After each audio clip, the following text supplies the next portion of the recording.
जय श्री राधे।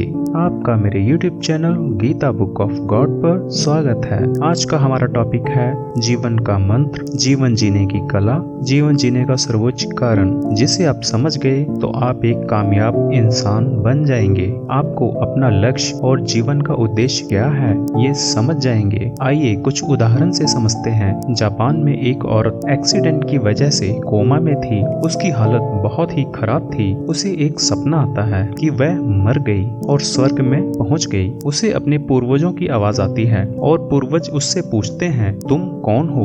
वो कहती है, मैं एक सरकारी अफसर की बीवी हूँ। फिर आवाज आती है कि मैंने ये नहीं पूछा तुम किसकी बीवी हो, हमने पूछा तुम कौन हो। वो कहती है, 2 बच्चों की माँ। फिर आवाज आती है, हमने ये नहीं पूछा किसकी माँ, हमने पूछा तुम कौन हो। उस औरत ने जवाब दिया, मैं एक टीचर हूँ, बच्चों को पढ़ाती हूँ। फिर आवाज आती है, हमने ये नहीं पूछा तुम क्या काम करती हो, हमने पूछा तुम कौन हो। इस तरह से वह औरत बहुत सारे जवाब देती है। उसने अपना नाम बताया, धर्म बताया, कई बातें बताई, पर ये नहीं बता पाई कि वो कौन है। आखिर उसने कहा कि वो हूँ जो हर दिन अपने परिवार का ख्याल रखने के लिए उठती हूँ। मैं वो हूँ जो अपने बच्चों को पढ़ाकर उन्हें अच्छा इंसान बनाती हूँ। मैं अपने परिवार से प्रेम करती हूँ, उसकी इज्जत और खुशहाली को बनाए रखती हूँ। पूर्वजों को उसका जवाब अच्छा लगा और वो औरत कोमा से बाहर आ जाती है और कुछ दिनों में ठीक हो जाती है। इस पूरे समय में उस औरत को अपनी जिंदगी का लक्ष्य समझा दिया। इसके बाद वो अपने परिवार का अच्छे से ध्यान रखने लगी और बच्चों को ज्यादा अच्छे से पढ़ाने लगी। उस औरत को उसका इकिगाई मिल गया। इसका मतलब है जीवन जीने का सर्वोच्च कारण। इसके बाद उस गांव के हर इंसान ने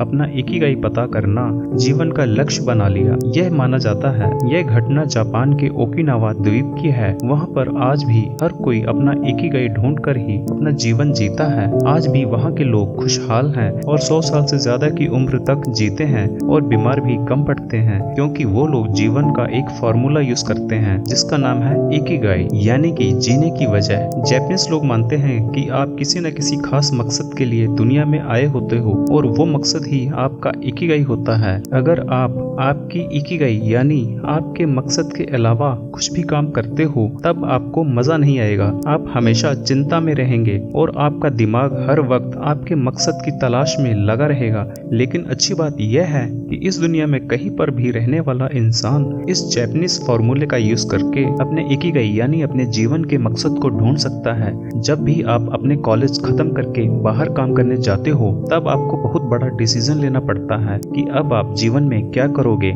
यह डिसीजन लेना बहुत ही महत्वपूर्ण होता है, क्योंकि आपके जीवन का सबसे ज्यादा समय काम करने में ही लगाते हो। इसलिए कोई आपको कहेगा कि जिस काम से आपको खुशी मिलती है वो करो, कोई कहेगा जिस काम में अच्छे हो वो करो, कोई कहेगा जिस काम के अच्छे पैसे मिलते हैं वो करो, या फिर कोई आपसे कहेगा ऐसा काम करो जिसकी दुनिया को जरूरत हो। अब इसमें प्रॉब्लम यह है कि हर कोई अब इस 4 में से किसी एक ऑप्शन को चूज करने के लिए कहता है, जो कि गलत एडवाइस है। इकिगाई इन चारों पार्ट्स का कॉम्बिनेशन है। अगर इसमें से कोई एक पार्ट भी मिस हो तो आपकी लाइफ में क्या प्रॉब्लम्स आ सकती हैं, और हम एक डायग्राम की मदद से समझेंगे। पहला स्क्वायर है व्हाट यू लव। इसमें वो सारी चीजें आती हैं जो आपको करना पसंद है। दूसरा स्क्वायर है what you are good at. इसमें वो सारी चीजें आती हैं जो काम अच्छी तरह से कर सकते हो। तीसरा स्क्वायर है what you can be paid for. इसमें वो सारी चीजें आती हैं जिसमें आपको काम के बदले ढेर सारे पैसे मिले। और चौथा स्क्वायर है व्हाट द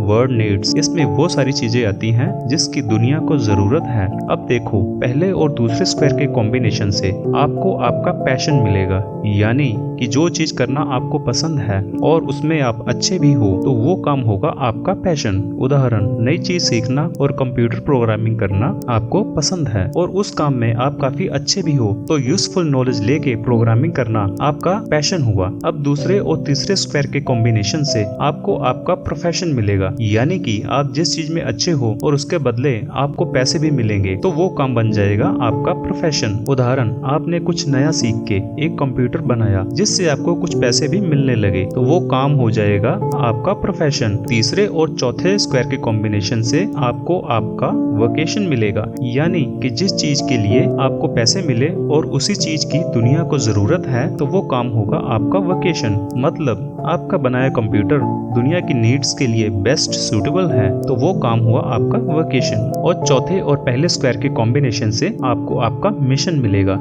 यानी जिस चीज की दुनिया को जरूरत हो और वो ही आपका फेवरेट वर्क हो तब वो वर्क करने का रीजन आपका मिशन बन जाएगा। उदाहरण, जिस चीज की दुनिया को जरूरत है उस पे ही काम करना आपको बहुत पसंद था तो आपकी पसंद और दुनिया की नीड बन गया आपका मिशन। प्रॉब्लम तब आती है जब लोग आपको आपका पैशन फाइंड करने के लिए कहते हैं, पर सिर्फ पैशन फाइंड करना काफी नहीं होता, क्योंकि ये इकिगाई का सिर्फ एक पार्ट है। आपको ऐसा वर्क फाइंड करना चाहिए जो बाकी तीनों कंपोनेंट्स को सेटिस्फाई करे। उदाहरण देकर बताऊं तो समझो आपको एक बुक लिखना पसंद है, आपने बहुत मेहनत करके बुक लिखने की स्किल को इम्प्रूव किया और अब आप उसमें अच्छे बन गए हो और दुनिया को आपकी बुक पढ़ के कुछ सीखने को मिलता है, यानी कि दुनिया को आपके काम की जरूरत है और वो आपको आपके काम के बदले पैसे देते हैं। मतलब कि राइटिंग ए बुक चारों कंपोनेंट्स को सेटिस्फाई करता है, यानी कि राइटिंग ए बुक आपका इकिगाई है। आपका एम होना चाहिए कि ऐसी चीज को फाइंड करना जो पैशन, प्रोफेशन, वोकेशन और मिशन इन चारों कंपोनेंट्स को सेटिस्फाई करे।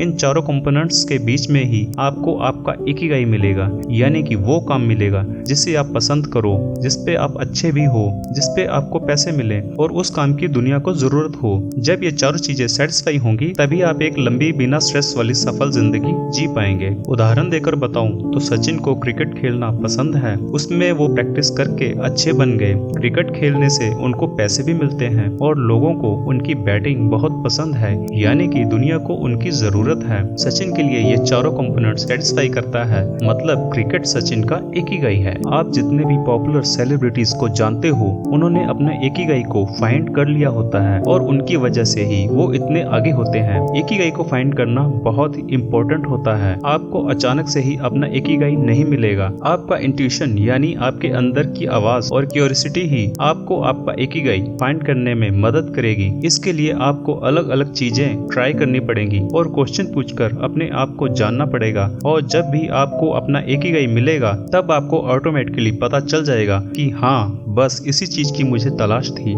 इसी के साथ मेरा ये वीडियो समाप्त होता है। मुझे उम्मीद है आपको मेरा ये वीडियो पसंद आया होगा और आपको इस वीडियो में बताई गई बातों से बहुत कुछ सीखा होगा। आप हमारे YouTube channel Geeta book of God को लाइक और सब्सक्राइब कर सकते हैं। एक बात और जो मैं हमेशा बोलता हूँ, सभी से प्रेम करें, प्रेम से बढ़कर कुछ भी नहीं। हमारे इस वीडियो को देखने के लिए, अपना कीमती समय हमें देने के लिए आपका बहुत बहुत धन्यवाद। आपके लिए ऐसे ही मोटिवेशन वीडियोस लेकर आता रहूंगा। तब तक के लिए आपका समय शुभ हो। जय श्री राधे।